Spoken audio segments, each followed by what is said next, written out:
চট্টগ্রাম নগরের একটি কারখানা থেকে সশস্ত্র জঙ্গি সংগঠন কুকিচিন ন্যাশনাল ফ্রন্ট কেএনএফ এর 20,300 পিস ইউনিফর্ম জব্দ করা হয়েছে।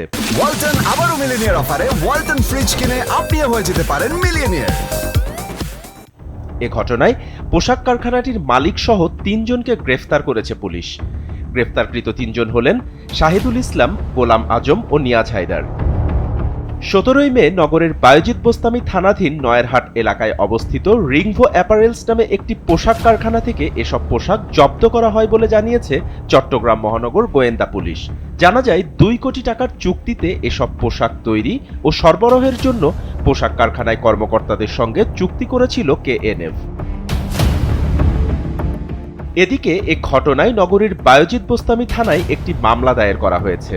তবে মামলা দায়ের ও আসামি গ্রেফতার হলেও এ বিষয়ে সিএমপির কেউ প্রকাশ্যে কথা বলতে রাজি হচ্ছে না।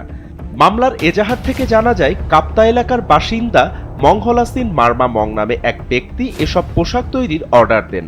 গত মার্চে 2 কোটি টাকার চুক্তিতে এই পোশাক তৈরির অর্ডার নেন তারা।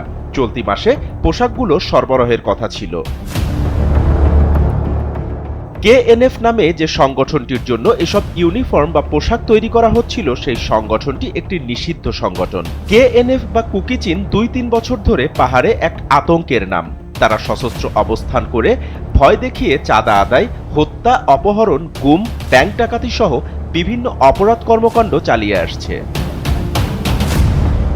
3 বছর আগে ফেসবুকে পেজ খুলে সশস্ত্র গোষ্ঠী হিসেবে আত্মপ্রকাশ করে এটি। এই সংগঠনের সদস্যরা পার্বত্য জেলার রাঙ্গামাটি, খাগড়াছড়ি, বান্দরবান জেলার বিভিন্ন স্থানে অপরাধ কর্মকাণ্ড পরিচালনা করে আসছে।